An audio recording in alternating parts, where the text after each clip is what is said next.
Welcome to Sacred Hours. I'm Jen, a bereavement doula, and I am so honored that you're taking this time for yourself. This video is all about self-compassion, and often as women, we just struggle with self-compassion in general.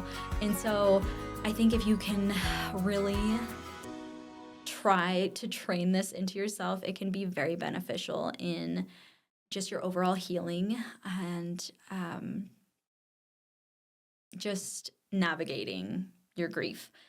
So when we are grieving, it already asks so much of us. It takes up and consumes our mind.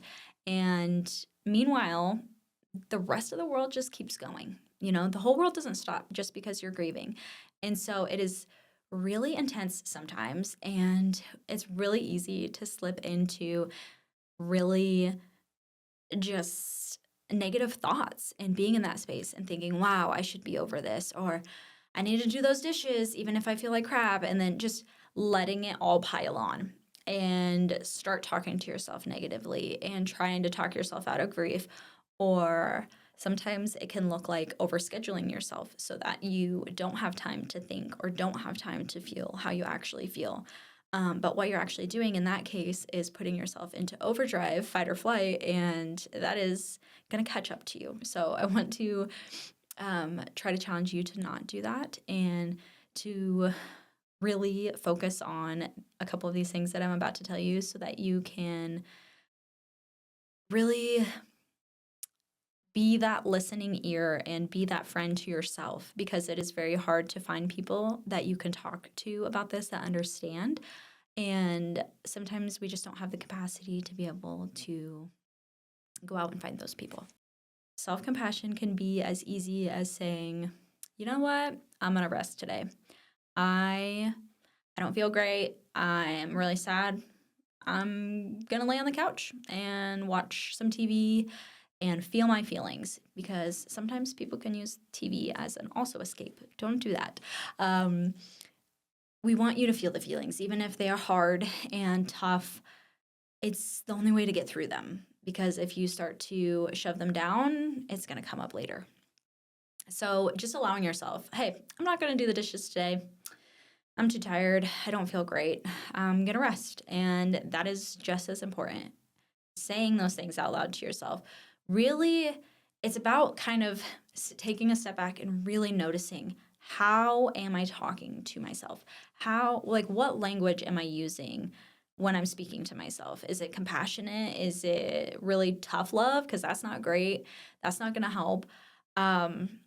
Really just finding that soft place of speaking to yourself as you would speak to a friend going through it. If you're struggling, well, I feel like I'm talking to myself nice.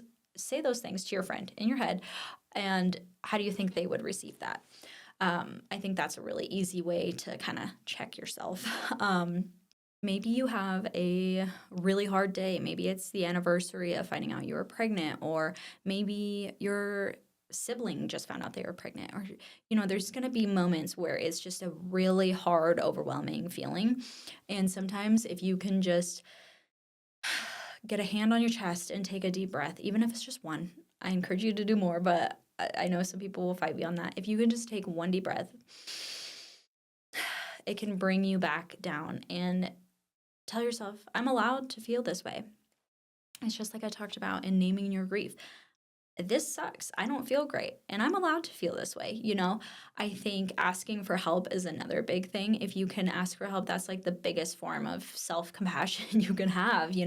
If maybe you have other children and you've experienced loss and you're grieving and you're really overwhelmed, ask for help. If your house is trashed and you want help cleaning it because you're so tired, because you're feeling all of the feelings, ask for help. And that gives you the space to rest instead of fighting and trying to combat an entire household. So self-compassion, it doesn't take away the pain. You're still going to feel it, but it comforts you through it, because if you're being a good friend to yourself and you're acknowledging that you're allowed to feel these feelings, you're going to navigate that pain and that grief a lot better than if you're telling yourself, well, shut up, you shouldn't be sad, shut up. That's so negative. And if you can just be compassionate with yourself and allow yourself to feel these feelings, you're going to have a way better time and really be able to go on a healing journey if that's what you're choosing to do.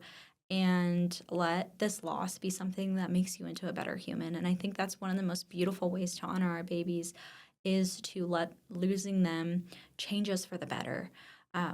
So, anyway, thank you for being here for yourself today.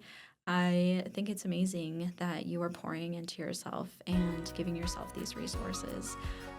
Take a few deep breaths, and these videos are always here for you.